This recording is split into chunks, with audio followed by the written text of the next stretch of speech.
Welcome, everyone. Thank you for joining us. My name is Zach Lovelace. I'm the Director of Programming at Hyde Park Institute, which is sponsoring tonight's talk. Hyde Park Institute works with UChicago faculty to deliver programs, events, and for-credit courses that integrate moral and intellectual development, with a particular focus on the development of practical wisdom. Tonight's talk is part of a lecture series we offer that explores the themes of virtue and well-being. So before I hand things over to tonight's moderator, I wanted to mention there will be a portion for Q&A after the talk. So you can either submit a written question using the Q&A tab at the bottom of your screen, or you can put yourself in the queue by clicking on the raise hand tab. If you submit a written question, our moderator will ask the question for you. And if you raise your hand, the moderator will call on you and you will be unmuted and allowed to ask your question to tonight's speaker. Our moderator tonight is Professor Howard Nusbaum, who is the Stella M. Rowley Professor of Psychology at the University of Chicago. Professor Nusbaum also recently served as a division director at the National Science Foundation, and he's the director of the Center for Practical Wisdom at the University of Chicago. So please welcome Professor Howard Nusbaum. Thanks, Zach. It's my pleasure to be able to introduce Valerie Tiberius today.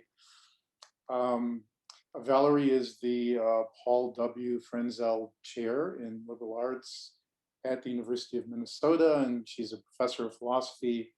She has been serving as the chair of philosophy since 2014, but I understand that she has been freed of the shackles of administration recently, so congratulations on that. Valerie has been a faculty member at University of Minnesota since 1998. And she received her PhD in philosophy at the University of North Carolina, Chapel Hill in '97. And from my perspective as a naive psychologist with no philosophical background whatsoever, I would characterize Valerie's work overall as grappling with the problems of how one lives a good life and what are the philosophical and psychological issues that arise. Valerie has published 4 books. On well-being, on moral psychology, on reflective life, and on deliberation about the good, and more than 40 papers and chapters. And I can tell you that from my perspective, I've always thought, well, let me just say that in physics, in the field of physics, there are experimental physicists and theoretical physicists. But in psychology, there really isn't an area called theoretical psychology. But I think about Valerie as a theoretical psychologist, that her work, the way she addresses problems, the way she thinks about empirical research, but the way she thinks about the nature of human existence and behavior, I think makes her one of the top theoretical psychologists today. And from my perspective, her work is extremely important. I've known Valerie since 2008, if you can believe that. When Valerie was part of the Defining Wisdom Project. And in fact, once Owen Flanagan said to me that psychologists stopped reading philosophy around the time of Aristotle. And I was glad that because of knowing Valerie and knowing her work, I've come to know and respect a lot more philosophers' work in the 21st century. So I could happily say to her, to Owen, that that wasn't the case. And in fact, Valerie's work is featured in the class that Ann Henley and Candace Vogler and I teach on understanding practical wisdom. And in fact, we've used her book and her work in that class for some time. So it's my great pleasure to introduce Valerie and to welcome her. And she'll be speaking today on the problem of conflicting goals, a philosophical approach. Thank you, Valerie.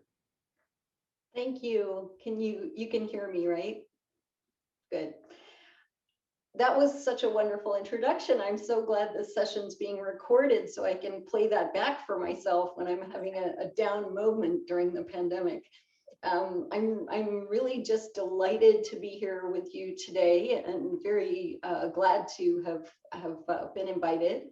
Of course, I'm not literally here with you today. I'm actually talking to you from Minnesota, land of 10,000 frozen lakes. And this is one of them that I was walking on a little while ago. it has warmed up. It's been a nice spring, I should say. Probably it's not too different from Chicago at the moment. I'm very excited to be talking to you about some work I've been doing on well-being and goal conflict, which is the basis for a book that I'm working on. I guess it's my COVID project. I want to start, as Howard kind of suggested one might do, by going back to ancient philosophy, to a time when philosophers roamed the earth, talking about such things as beauty and truth and justice. And in particular, I want to go back to Socrates, Plato's teacher, and a fellow named Glaucon, who appears in Plato's dialogue, The Republic, talking to Socrates about whether justice and being a moral person is in our self-interest. That's what Socrates thinks. Socrates thinks it's always in a person's own interest to be just or moral, to do the right thing by other people. But Glaucon thinks this is a naive view, and he issues a challenge to it in the form of a thought experiment. So this thought experiment is pretty famous and appears in a lot of other places in literature, but it's called the Ring of Gyges. And what Glaucon proposes to Socrates is that if there were a ring that turned the wearer of the ring invisible, that person who became invisible would act on his self-interest and would be completely immoral and unjust, because he would no longer fear punishment. And it's really just the fear of punishment that we care about.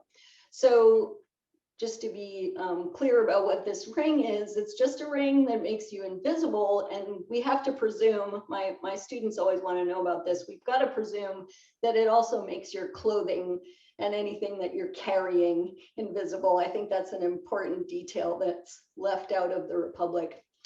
So Glaucon, what Glaucon says to Socrates is, a person who had this ring wouldn't be able to keep his hands off what was not his own. He would go into houses and lie with anyone at his pleasure, or kill or release from prison whom he would. So that is the challenge to the idea that justice is always in our self-interest. And the impression that you get from the Republic and from the subsequent history of ethics and moral philosophy is that this conflict between doing what's right and doing what's good for me is the central conflict of human life. And if you read the history of moral philosophy, you really can get the impression that the conflict between morality and self-interest is the most important conflict that there is. And of course, I wouldn't want to deny that it's an important conflict. It is an important conflict. But I also think that if you think about your own life, and at least when I have thought about my own life, it's not my most important conflict. So you could start thinking about it this way. Would finding this ring help you very much in your life? Think about what you would do if you found the ring. Well, I can tell you that if you're like my intro students, you can think of some fun things you would do with it. Most of them say they would get on a plane to an expensive destination like New Zealand. Then there's the inevitable debate about where would they sit, and some of them say they'd lock themselves in the bathroom. I'm not sure how that would work, but that's how they think about it. Some of them say they would listen in on what their friends are saying about them, but then they very quickly get talked out of that and start to think that's not such a good idea after all. None of my students say they would kill anybody or steal anything or set anyone else free from prison. So after that, I suppose they are stealing rides on planes by taking these flights. But after that, what good does the ring really do you in terms of the major challenges in your life? Well, to think about that, we need to think about what are the major challenges in our lives. Now, I can't see you, and even if I could see you, I don't know you well enough. In fact, I don't know you at all. I don't even know Howard and Zach well enough to ask them what the major challenges are in their life. So I'm just going to tell you what some of the major challenges in my life are. I have had type 1 diabetes since I was 2 years old. And it's been a perpetual challenge for me to figure out how to manage having a chronic illness without becoming completely neurotic. Like probably everyone, I have work-life balance conflicts. How do I divide my time between spending time with my family and doing hobbies that I enjoy, and at the same time meeting my job responsibilities? Those are major challenges and conflicts for me.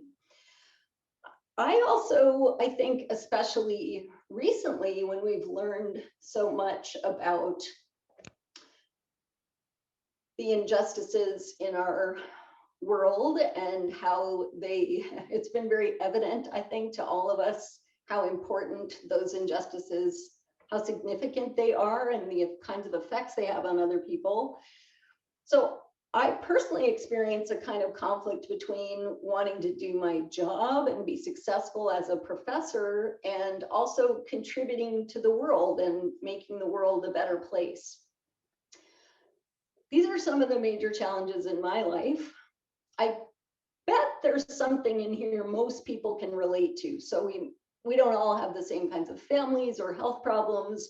We're not all going to agree about what would make the world a better place.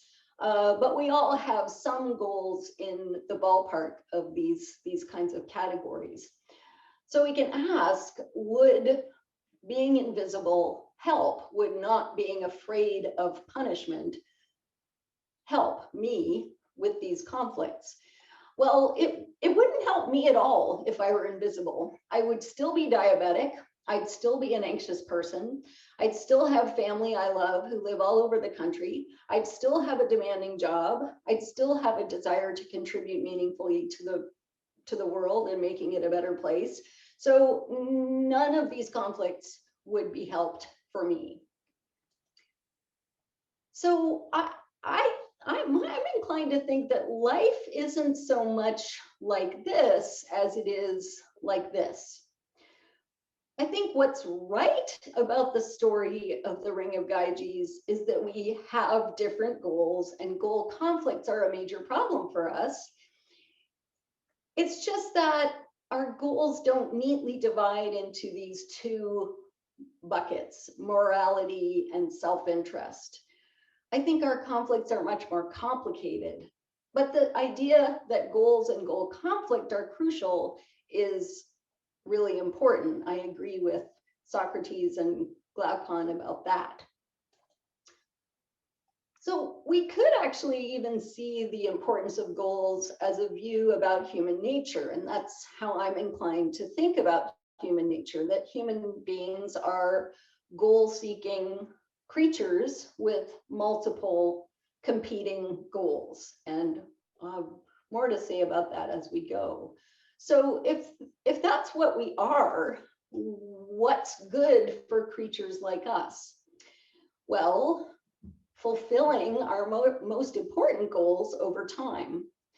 What's bad for creatures like us? Not being able to fulfill our most important goals. And a major cause of not being able to fulfill our goals is goal conflict. So this is the framework I'm starting with. Fulfillment is good, conflict is bad. Because we're goal seekers, when we are unhappy or unfulfilled or stressed or frustrated, we can usually find some conflict that's causing this.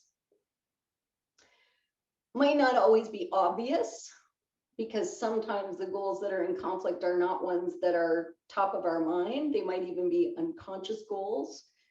But usually when things are going badly, we can find a conflict at the bottom of it. So if conflict is the problem, what can we do about it? I think there are these 3 basic responses to goal conflict. 1.1 is a typo, it just should have been 1. So first, refining or reinterpreting the goal. Second, giving up one of the conflicting goals. And third, prioritizing and adjusting the means that you take to your goals. Now, I want to illustrate these strategies with a really, really simple, kind of a jokey case of goal conflict, and then turn to some serious conflicts after that. So here's my goal. The goal is to buy the perfect pair of wedding shoes. New pair of shoes for a wedding. I guess I started thinking about this example because after a year of the pandemic, it would just be so nice to go to a wedding. I think it was wishful thinking that made me think of this example. So I want to buy this pair of shoes, and I have certain sub goals. I want them not to be too expensive. I want them to be comfortable enough that I can dance, and I want to look good. They have to go with the dress that I already have. So strategy 1, refine or reinterpret our goals. It might be that when I think about this goal of buying a new pair of shoes to wear to a wedding, what I realize is I don't really want new shoes. What I really want is to dance at the wedding and look respectable. And I can do this with shoes that I already have in my closet. So this is reinterpreting the goal as something slightly different. But imagine that because I live in Minnesota, the only shoes I have look like this, can't wear them to a wedding. So I really do need new shoes. I can't reinterpret that as some other goal with no conflict. So strategy 2, looking at my sub goals of price, comfort, and attractiveness, I could just forget about some of the sub goals and say comfort is everything, and go with this shoe. That maybe I reveal too much about myself, but that makes me very sad, the thought that I would be dancing in these shoes. So what if I really do want new shoes and I'm unwilling to give up any of my sub goals? The third thing I need, the third strategy is I need to prioritize the sub goals that I have and think of some means, some paths of getting to my goals that are effective. So if the price is a priority and I absolutely don't want to spend more than a certain amount of money, I might commit myself to not looking at shoes in the most expensive stores, and maybe I end up with something like this. So obviously, shopping involves incredibly simple goals. What about more complex goals? Conflicts where the goals are multifaceted and ultimate. Conflicts where you're not even sure what the goal is. Conflicts with unconscious goals. So these are the kinds of cases I'm going to turn to next.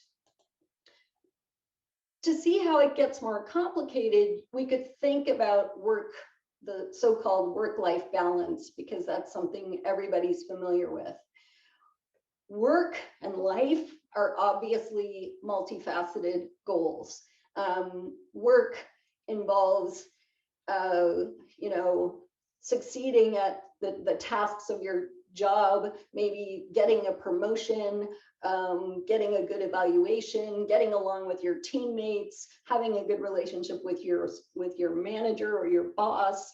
There are tons of facets of work that we could talk about, and life is even more broad. It seems almost silly to call everything else life, but typically when people talk about problems of work-life balance, that in the life side of the equation, they're thinking about things like relationships with friends and family, church membership and spiritual connectedness, hobbies, sports, art, everything else that's part of your life goes in the life side.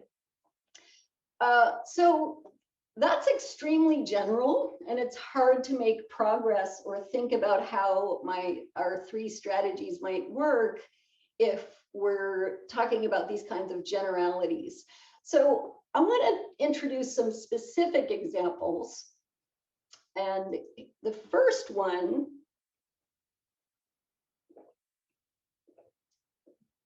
example is of a hypothetical philosophy professor who, oh, maybe it's me, and that is indeed a picture of me when I was a toddler. So imagine this semi-hypothetical philosophy professor who grew up in Canada and therefore socialized to be nice and polite, and to think that pleasing other people is crucial to life, because she also grew up diabetic and had some doctors without really terrific social skills who put it in her head that if you aren't perfect and you don't make the doctor happy, you will die and lose your toes and go blind. As I say, not the most wonderful doctors in the world, but you can imagine a person who's socialized in that way grows up to think that pleasing other people is a real priority. But this particular young person grew up to be really, really interested in philosophy, which is a field that is quite male-dominated, in which it can be crucial to be assertive, to hold your ground, and to risk making people unhappy. So you can see that there's a kind of conflict here between the way that this philosopher grew up and was socialized and the goals of success in her chosen profession. Here's my second example. Imagine a male nurse, let's call him Robert, who's raised in a culture that valorizes a very traditional conception of masculinity. So this example comes from some psychological research I was reading about the tendency of men in caring occupations to pursue stereotypical masculine hobbies like weightlifting or boxing. So that I was reading about people like this. We can imagine that for this nurse, Robert, there's a conflict between the idea that he grew up with of what it is to be a man and the career that he's chosen. So similar kind of conflict to mine, but different details. What are the goals in these conflicts? For me, the goals are something like be polite and please everyone, and be a successful philosopher. For Robert, it's something like be manly or be a real man and be a great nurse. Just a couple notes about these conflicts. Notice that these goals may not really be conscious pursuits. So I didn't, as I was in grad school, I didn't think to myself, what I really want to do is be polite and please everyone. That goal was something I had to kind of uncover about myself. The second thing to notice about these examples is that they don't necessarily produce a conflict for people. People manage their lives in various ways and understand success in different ways. But I think you can see how they might produce a conflict, and I want to focus on cases where they do. So back to our conflict reduction strategies. When it comes to these conflicts between these multifarious and complicated goals, these strategies require that we identify our ultimate goals. So at this point, I'm going to introduce a new concept, which is the concept of values. The word values has come to mean so many different things to so many different people. We have corporate values and family values and all kinds of values. So try to put all that out of your mind. I use the word value the way philosophers tend to. So I'm thinking of values as a special type of goal that is pretty stable and that integrates or harmonizes our desires, our emotions, and our thoughts. So values are suited to us, they fit us, as opposed to a desire you might have that's, not something you identify with, not something you care about very much. So for example, valuing friendship means wanting to spend time with your friend, feeling joy when you're together, and thinking or believing that friendship is good for you and making room for it in your plans. For most people, values include things like satisfying work, friendship, family, church, art, physical fitness, pleasure, autonomy, respect.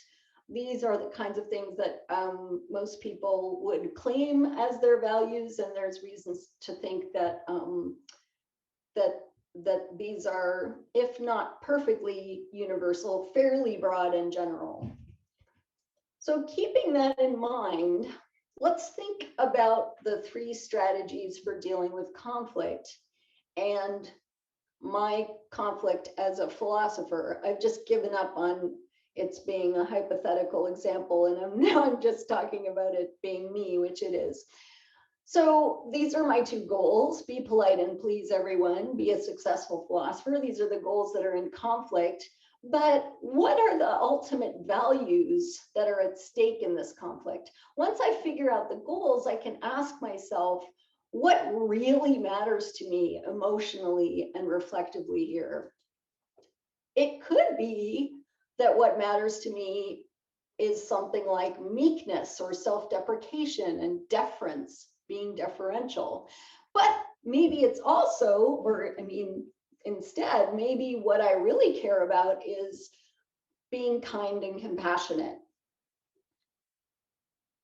When it comes to being a successful philosopher, what really matters here? Is it being in the boys club and having a certain kind of reputation, or is it more making a valuable contribution to a worthwhile profession? So if we think about Robert, the nurse, he's got these 2 goals: be manly and be a great nurse. But how is he? What is it that really matters to Robert? What's really at stake for him in these goals? Is it power over other people, or emotional invulnerability? Or is it really something like strength and courage? And when it comes to being a great nurse, is it emulating the model nurse that who trained the nurses who trained you? Or is it, again, making a valuable contribution to a worthwhile profession in your own way? I think that how you see the ultimate values at stake in the conflict, whatever the conflict is, really affects how the strategies will go. So the first strategy, refine or reinterpret your goals, is likely the most important strategy with complex conflicts and multifaceted goals, and with unconscious goals that have to be discovered or uncovered and aren't immediately obvious. And it's probably the strategy that needs to be employed first. And to some extent, we've already started it. So the question is really, can we change how we think about what ultimately matters to us with respect to these goals? Can I change, for instance, how I think about success in philosophy? Can I see the intellectual value of working on topics that are related to women's lives, that might not get me the kind of reputation with the mostly male colleagues that I have, but that nevertheless to me are an important contribution? Can the male nurse change how he thinks about manliness? Can he think that it's not invulnerability, but courage that's important? And in fact, doing a traditionally female job could actually be seen as courage. So thinking about our values, we may recognize that we do actually value some things that are major sources of conflict. So it could be reasonable to look at another strategy. I mean, so this strategy might work if you refine and reinterpret your values and you realize, oh, there's not that much of a conflict after all. But that's not what always happens. So sometimes it can make sense to think about the second strategy of giving up one of the conflicting goals.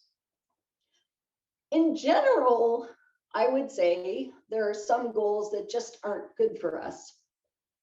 These are some examples: being rich and powerful, being perfect, making everybody like us. Success in these goals depends too much on other people. It's just too much out of our control. That's a point that the Stoic philosophers made very clearly. Also, what we know from psychological research is we don't tend to be happy with these things, even if we can get them. People who have materialistic values and who just care about money and power and reputation don't end up enjoying it very much. So there are certainly some goals that might even be values for us that it makes sense to ditch. And I think in our examples, this could turn out to be true. If what I learned from thinking about it, my own case, is that, yeah, it seems like what I really have valued for much of my life is being deferential or meek. I should consider trying to get rid of that as one of my values and goals. Similarly for Robert, if he thinks, yeah, what he was taught is you have to be invulnerable, that would be a good candidate for a goal he'd be better off without. So the third strategy is to prioritize and adjust the means to ends. Once we have a clearer sense of what our values really are and what we can get rid of or shouldn't get rid of, then we can think about how to pursue those values better. At this level, things get much too specific for me to be able to say anything general and illuminating. But you can think of some examples. In my case, maybe I need to create more community with other women philosophers to buttress my sense that the goal of being a successful philosopher is not being in the boys' club, it's making a good contribution. And maybe for Robert, taking on a hobby that his male relatives would see as a manly hobby could be a perfectly good strategy for reducing that conflict for him. If it's a hobby that he likes and that's, not harmful to himself or others, it could be a good strategy.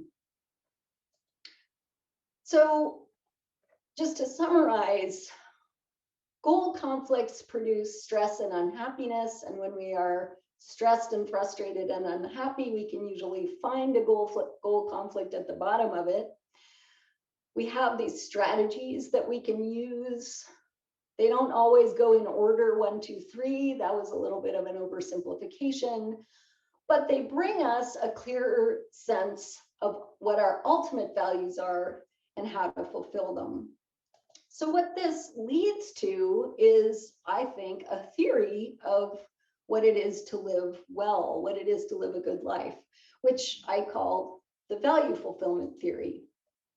And basically, that theory says that what's good for us is the fulfillment of our values, our most important goals, in other words, over time. The theory also says that given the complexity of our values and the potential for conflict, we should aim to fulfill values that fit us, fit our desires and our emotions and our beliefs about the world, and values that we can actually fulfill together with the other goals and values that we have. So that, in a very small nutshell, is my theory. I call it a theory of well-being in my my most recent book, but well-being is people use that word to mean a lot of different things. So you could just think of it as a theory of the personal good.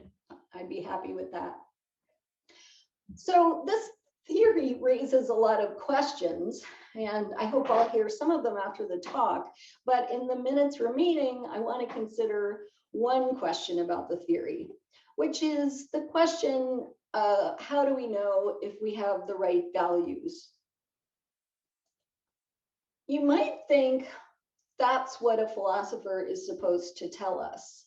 And certainly that's what ethics students think that a philosophy professor is going to do. I haven't done that. I've told you a bunch of things about what people tend to value and how you should think about your values, but I am absolutely not going to tell you what's valuable. So the first thing to say about that is, if I did tell you, would you believe me? I don't think so. Who am I to tell you what what your ultimate values are? I think this is something that we do have to figure out for ourselves, starting with what we have. We have to build on, through a process of reflection and refinement, sure, but we have to build on what we've got. But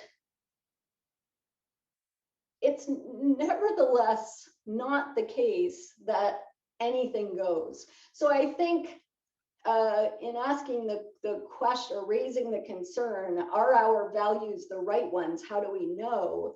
The real worry here might be that if there's no anchor or foundation or a list that I'm going to give you of the right values, then we could just get it radically wrong, because anything could happen. I don't think we need to worry about that. I think, rest assured, even if no one can tell you what is ultimately valuable and exactly how to resolve any conflict you have, the process is not completely open-ended.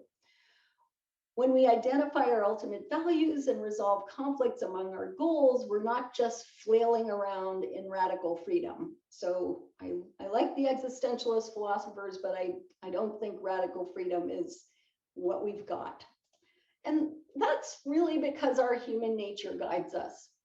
We do have certain, at least most of us, very general ultimate values that have evolved.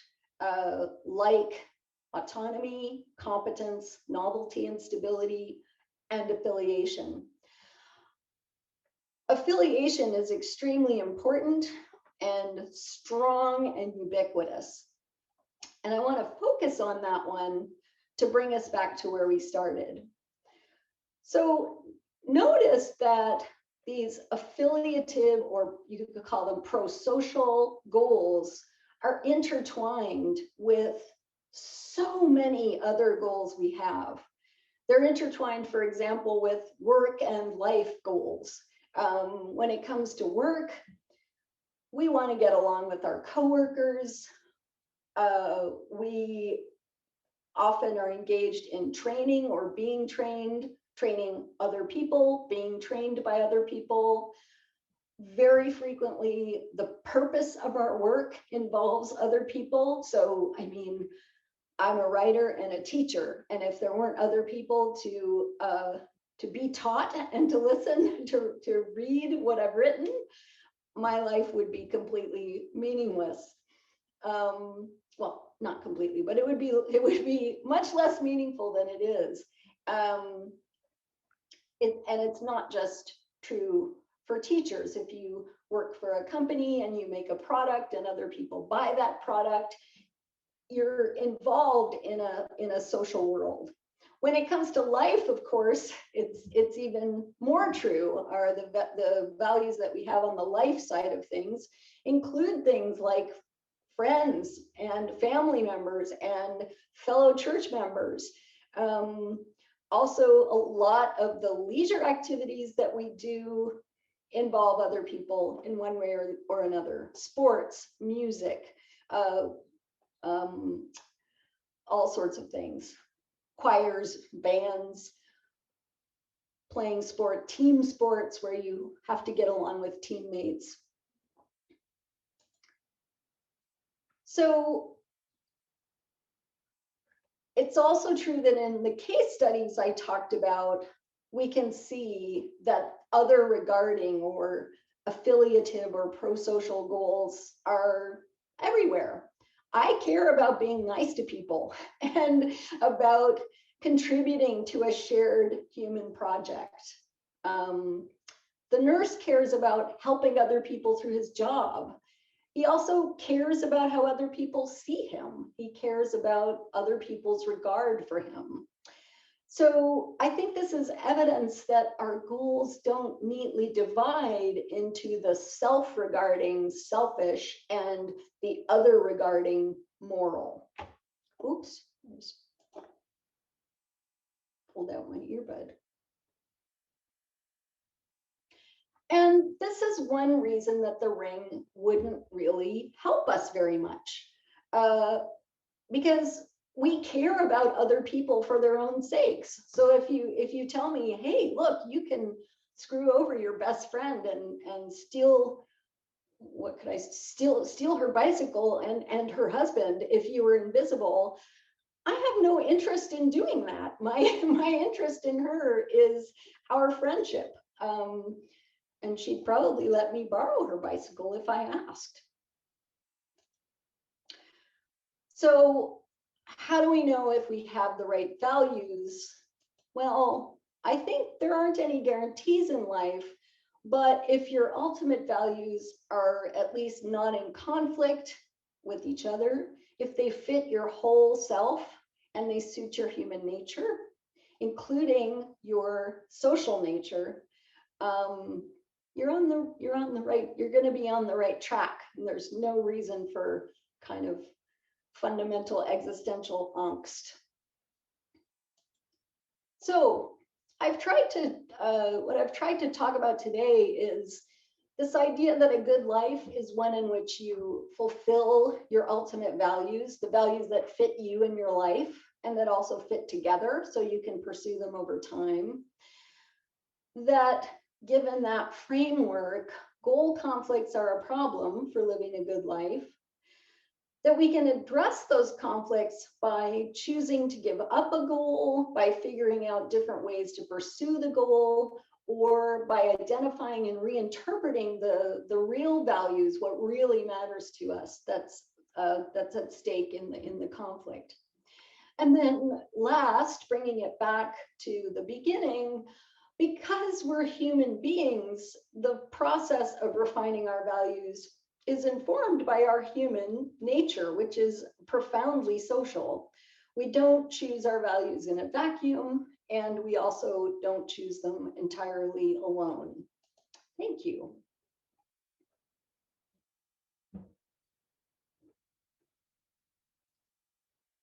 More frozen lakes. Thank you, Valerie. That was great. I am reminded by a little note from Zach that I have here. It says we're about to begin our Q&A session. As a reminder, you can ask questions using the Q&A feature at the bottom, and I see one little person has already done that. And you can write a question that I will be passed and then I can ask for you. Or you can raise your hand under the reactions tab and you'll be called on to ask your question. And we ask that you keep your questions brief and concise. So we have, let's see, a question in the queue and I will read it. And it says, great talk. You mentioned that goals need not be conscious pursuits, but most of the examples include pursuits that are long held or part of one's identity. I'm interested in how sometimes people seem to let go of explicit goals for a novel goal. For example, researchers sometimes switch their entire research program after unexpected results of an experiment, such as Alexander Fleming discovering penicillin while working with mold for another purpose. This highlights the goal management that goal management is not just about redefining and reframing goals, but the recognition of possible new goals given our experiences. To put this into a question, say that values can help an individual with conflicting goals, but helps us navigate when we should stick to a goal versus remaining open to new goals. Wow, that's a really good question. So the example, one thing I'm thinking about is that there one of the ways that ultimate values help is because ultimate values are very abstract and general. And so you can often change the lower level, more specific goals by seeing how they better represent one of your more abstract values. So for instance, I'm not a scientist, and I'm not going to do very well replicating the example that Howard read out. But if I think about my own life, when I've had a change of career path, I typically, I can think, well, I want to make philosophy better. That's the overarching thing. And so it might be that being department chair will help me do that, not by contributing to the research side of philosophy, but by contributing to something like, well, for me, it's been making philosophy a more diverse environment, more welcoming community. So I do think ultimate values are useful,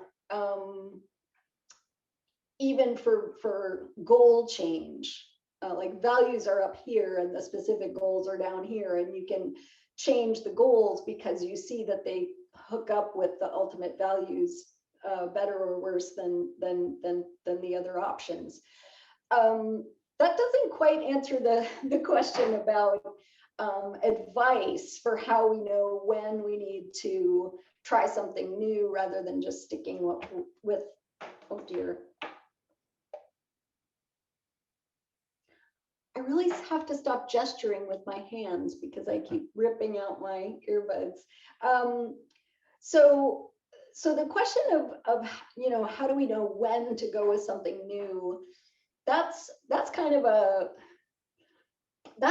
of question where I think there's no general principle. So it's hard to answer in general. I mean, I think when you're consistently experiencing frustration in the path that you're on, it's a good time to think, would I be better off with some new goals and sub goals to meet my ultimate values? But there's not going to be a sort of test for that. I think it's so. I just to weigh in a little bit, since I know that question came from Shannon Heald, and I recognized it immediately. But I think that the point that you're making is an important one, which is you're stating you have a goal to reduce frustration, and if you recognize frustration in sort of your current path, maybe that's a signal to look for something else. But another kind of goal people could have is sensation seeking, or novelty, or the recognition of interest in the serendipitous, et cetera. And so that certainly fits the kinds of goals that some scientists have in terms of the notion of discovery and so forth. And so that could fit as well. That's a great point, Howard. And I notice that sometimes, and it's probably because of my own personality and the kinds of examples I tend to use, but I think people sometimes assume that my view is biased against novelty because I think that these ultimate values are fairly stable. But I don't intend it to be that way. I think there are people for whom novelty and risk-taking and exploring, curiosity, those are the ultimate values. And so their sub-goals are probably going to be represented by pursuing a lot of different passions. So another question says, thank you for a thoughtful presentation. what do you think about goal conflicts being informed by a weighting of values in each of the self and other categories? In other words, how do you differentially weight those? Similar to a theory of planned behavior, where a person will engage in a behavior to the extent that norms, for example, lead them towards engagement or not. So in other words, how are people sort of weighting the different aspects of self versus other in some of these decisions?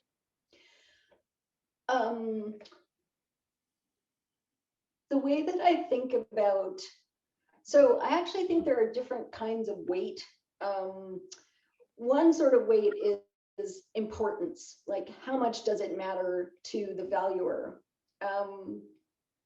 And that would be a matter of how strong are the desires and emotions that are part of the value. What is the degree of certainty in the beliefs that are part of the valuing state? So if the question is about how, about assessment of the different strengths of valuing, then if what we're looking for is importance or mattering, how much does it matter, then it's going to have to do with the strength of those components of valuing. On the other hand, I also think there's a kind of weight that is given by centrality of valuing, so of a value. So there's some values we have that are more central than others in the sense that more things depend on them. Like for most people, family is like that. If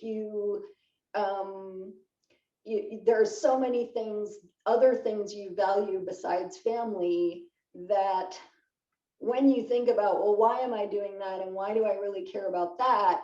It goes back to supporting your family, or helping somebody in your family, or perhaps your friend network or chosen family.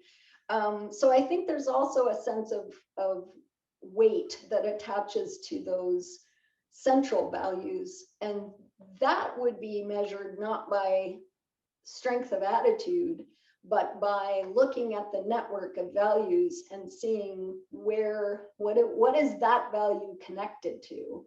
How much, if changing that value, how much would it shake the tree, in other words? So those are a few of the things that question puts me in mind of. So another question is, does our conception of values impact our ability to resolve conflicts between values? One example is if we see values as scripts as opposed to compass points, we may struggle more with reconciling two values.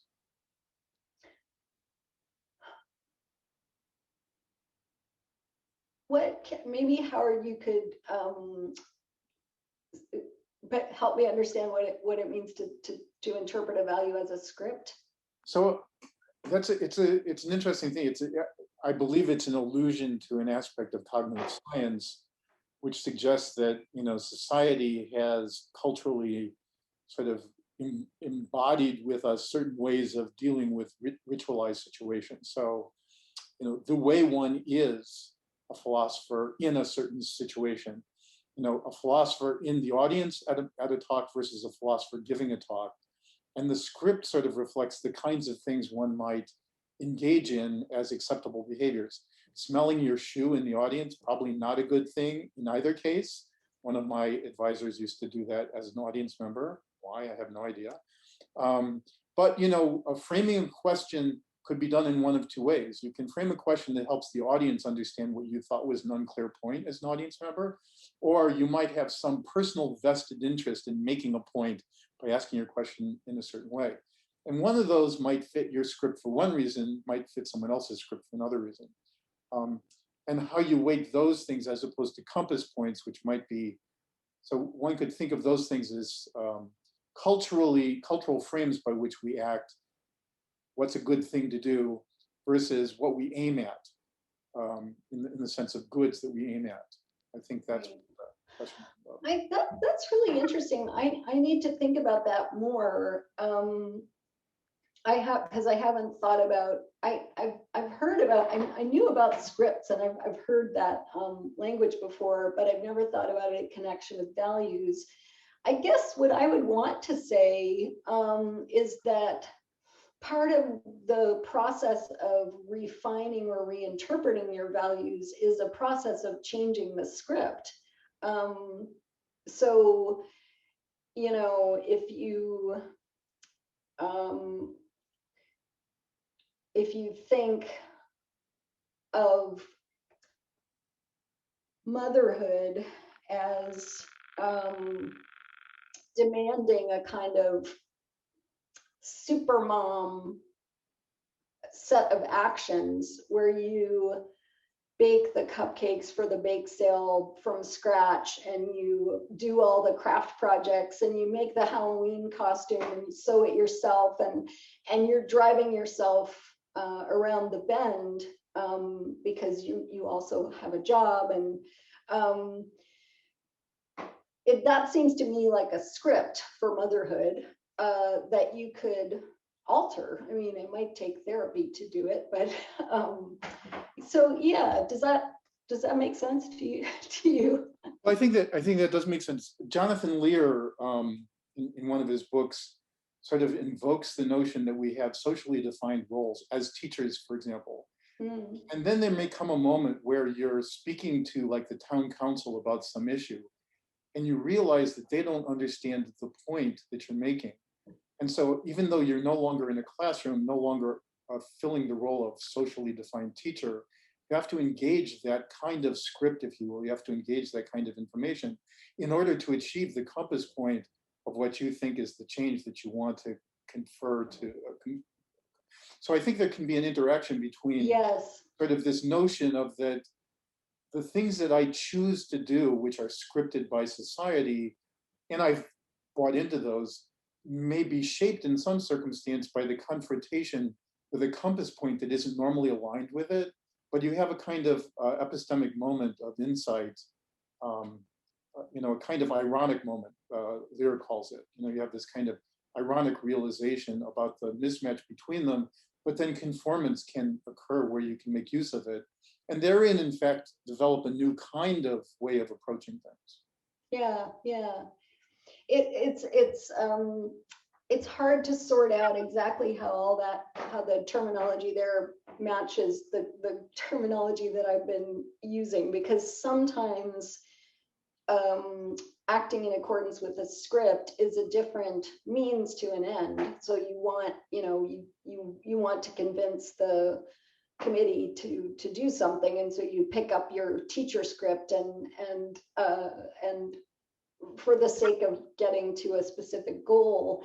But it seems it seems also to be the case that sometimes scripts are woven into what you value a little more tightly. So, and I think that fits in some sense of when you were breaking out the manliness or the niceness sort of value into potential actions or ways of manifesting that particular value. Those could be viewed as scripts. That is, the script of self-deprecation humility as opposed to realizing epistemic humility. And so the difference between those are critical differences in script, but there's sort of, as you say, means to an end in some sense. And the compass point there is maybe the niceness part in one sense, but one niceness part requires reduction of self, where the other requires realization of self. And so that may be what the question I think could be going for. Yeah. Another question is, it seems to me many of our values are not things we want to have. They're things we are willing to admit drive us and are very important to us, but we don't really embrace. Would you characterize these as ultimate values? And I'm not sure if this is asking, if society gave us the things that we say we should be doing and we recognize their importance, but somehow aren't engaging them, but you may know better. Probably not, but I think so. I guess I think a lot of the ultimate values that were on the list of things that my list of things that we've sort of evolved to have, I think people do endorse most of those things as values, although possibly not under those descriptions. I don't think people go around saying, I really value autonomy. But I think if you could tease out what people want and care about and think about their lives and how they plan and reason about their lives, you would find people like to have control over things that make a difference to them, and they like to have friends, and they like some novel experiences, but also some security and stability in life. So I guess I'm inclined to think that if the ultimate values are at those ultimate values at the most abstract level do tend to be things that people would sign on to as values. Now, that doesn't mean we can't have values that we would reject. I'm going to, in my language, I'm going to say that those are partial values, because I think values integrate our psychology. If the full-fledged sense of a value is one that lines up desire and emotion and thought. So if you have some passions and desires that pull you towards something, but the thinking, the cognitive part of you is rejecting that, I would call that's not a full-fledged value. And there are lots of questions about, which aspect of the self should win and how you negotiate those kinds of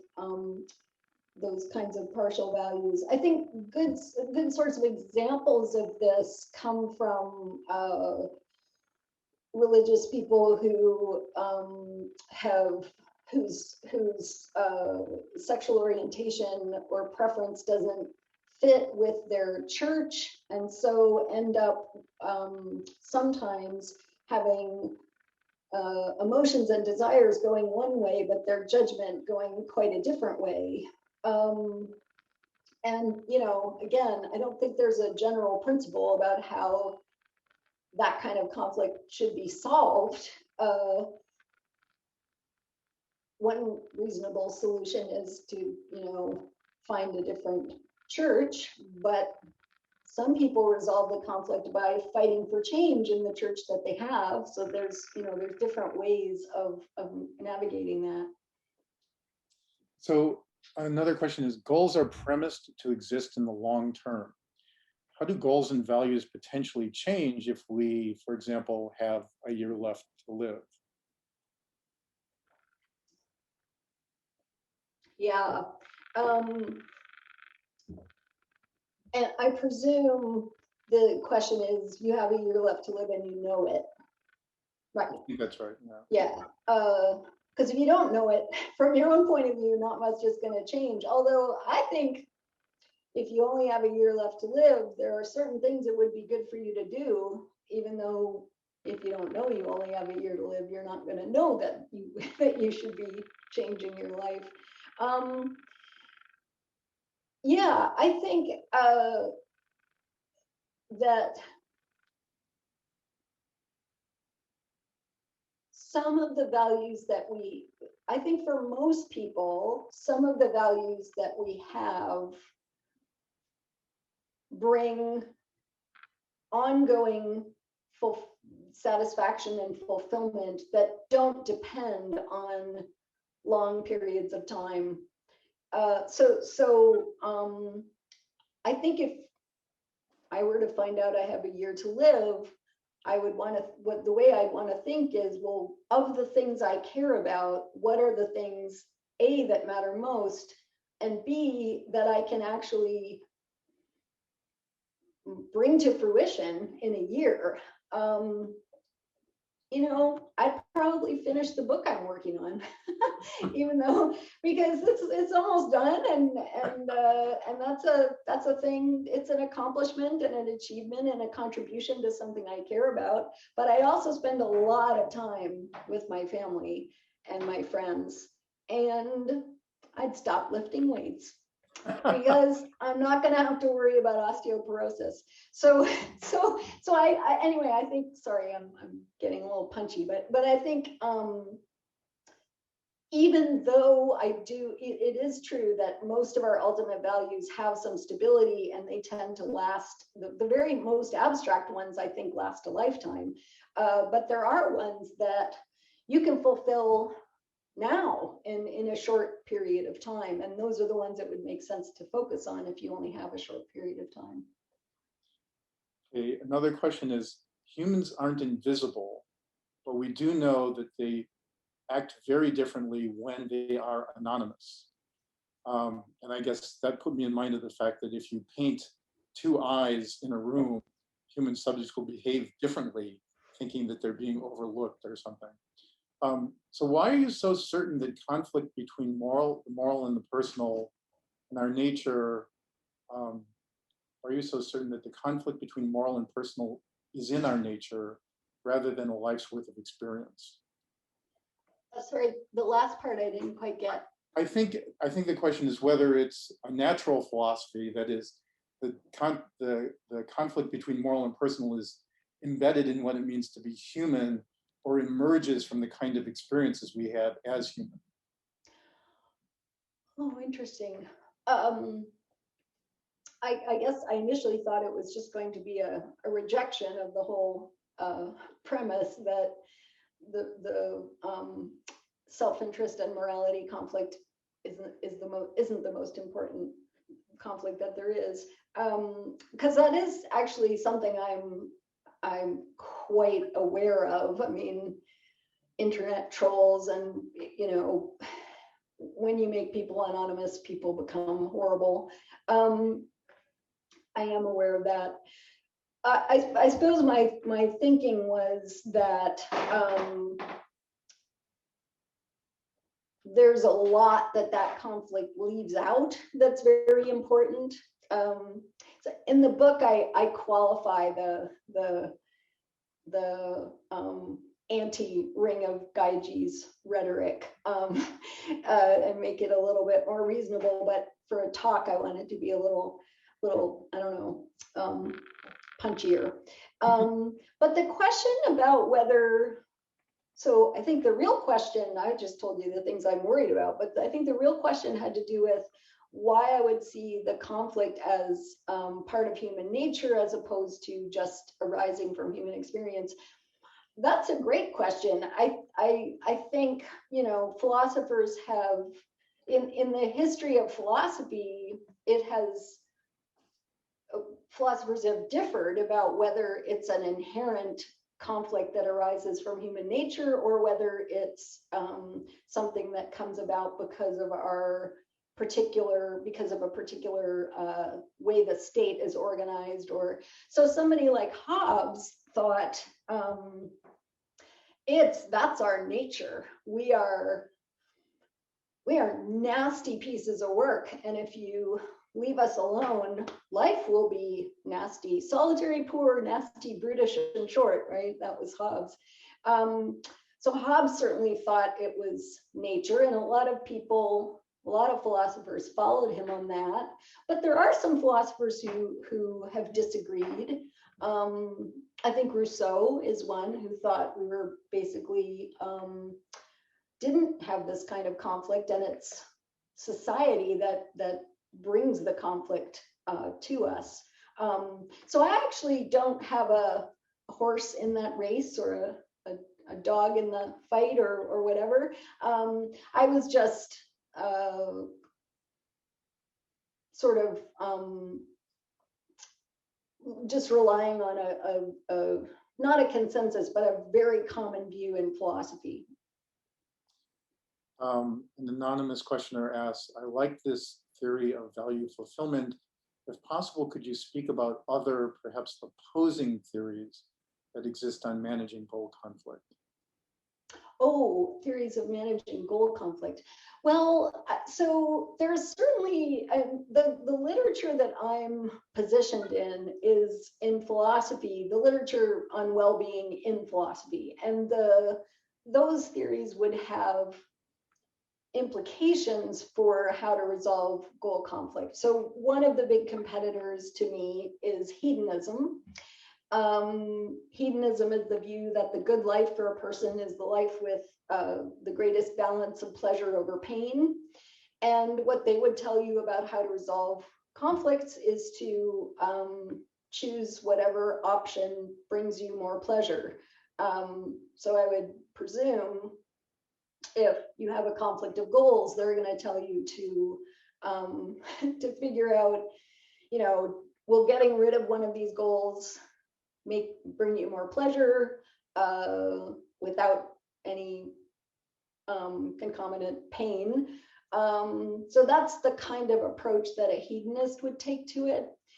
So there are also in philosophy some what they call objective theories that basically say here's a list of goods, and living a good human life is living a life in which you get these goods.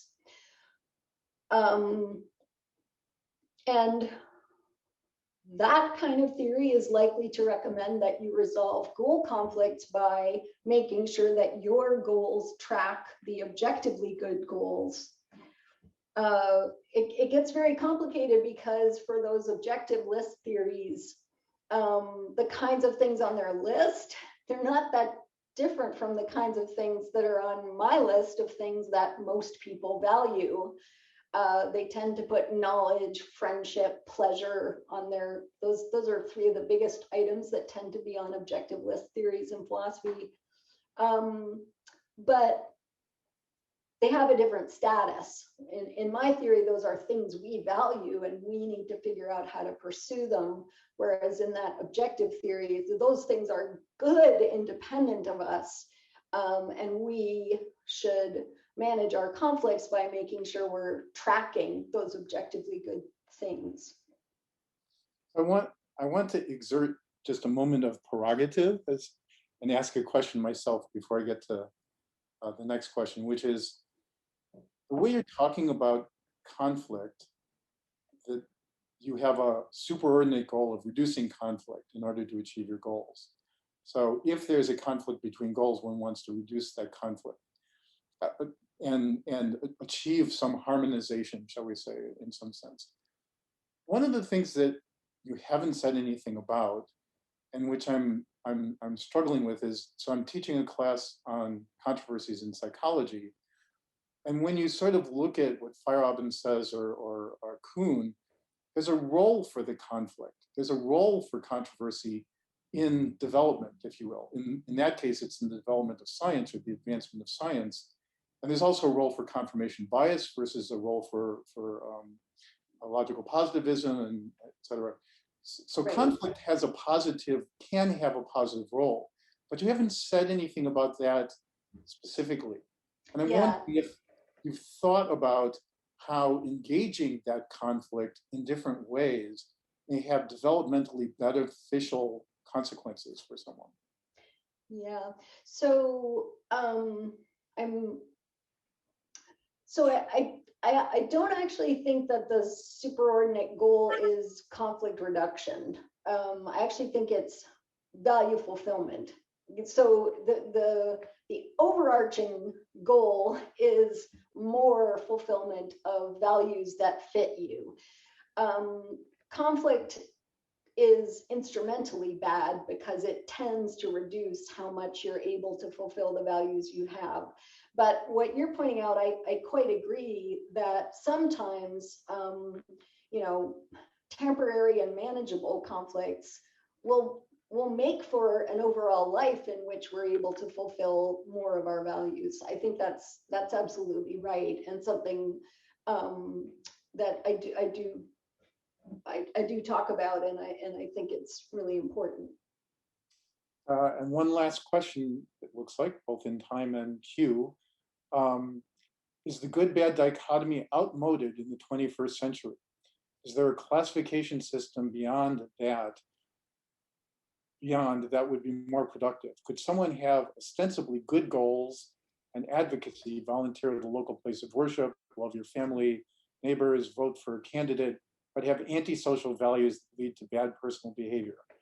Counterexample, could I be against war but work as a defense contractor? Could I advocate for humanism but be a racist in my daily life? I'm wondering what the sense of could I there is. So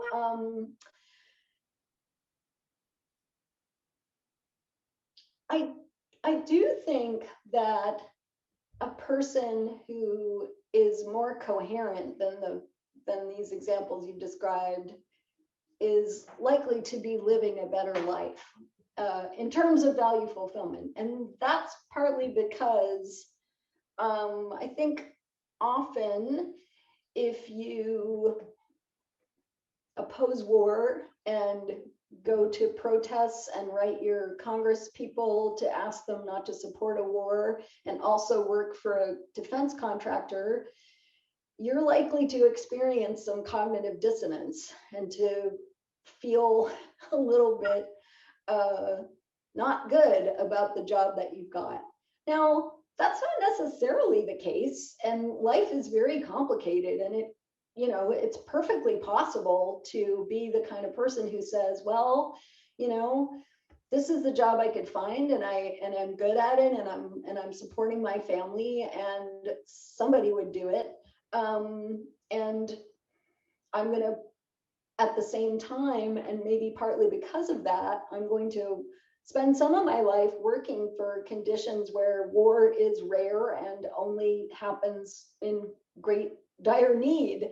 So I think these things, these these goals that look at first sight to be opposing can often be put together in the same life. And maybe that's what the person means by good and bad. So I think the answers to these kinds of questions always depend on the details. So it's really hard to give a kind of generalized answer. Just at first blush, it looks like, well, there's going to be a lot of dissonance in a life where someone says this and does the opposite. But I think we can see how those things can be made to fit together. But someone who's reflective about their life probably needs to do some work to think about how they fit together. I guess that would be my point. I think that's right. When we look at the conflicts that people live with conflicts all the time that they don't reduce, some of which they just ignore parts of, and some of which they reframe, as you say in the first point. So, I mean, I think that's the opportunity one has in these circumstances. So there is one last question who comes from somebody who works on self-transcendence. Thanks for all the great insights related to some previous questions. I wonder, are some ultimate goals more ultimate than others? That is, when two actions conflict at the ultimate level, does the theory tell us how we should act? Thanks. The short answer is no. As a philosopher, I'm interested in thinking about how does it make sense to think about a good life and what values are? Can we think about values in a subjective way, the way I think about them, but still end up being able to say a lot of reasonable things about ethics and making good decisions? Those are the kinds of philosophical questions I'm interested in. So I don't, typically when I can tell you, when I talk to students about my work, they want to know, like, I have this conflict, what should I do? And I sort of say, well, maybe talk to a therapist or somebody other than me, because I can't help you with that. And I realize that's not what this person is asking me to do, but I do think that the question about ultimate values competing, there's not going to be a general principle like family should always win over work. I just don't think that our lives human life isn't easy enough for there to be some general principle like that. What I would want to say is that there's some ways of thinking about those questions that will make the question tractable, and they have to do with what are your emotions and desires and judgments aligned around? What are the long-term consequences of prioritizing this value over that value? How much, as I used before, the phrase of shaking the tree, if you prioritize this one rather than that one, what else in your system of values will be affected? The best kind of answer I can give is to say how we can think about the question. Can't say which value should win. That's great. Well, I just want to thank you, Valerie, for a wonderful talk and for great answers, and actually thank our audience for some excellent questions. People, Fantastic a lot to think questions. about. So Yes. thank you. And thank you so much for coming today. Yeah, thank It's you, my Howard and pleasure. Valerie. Have a lovely night, everyone.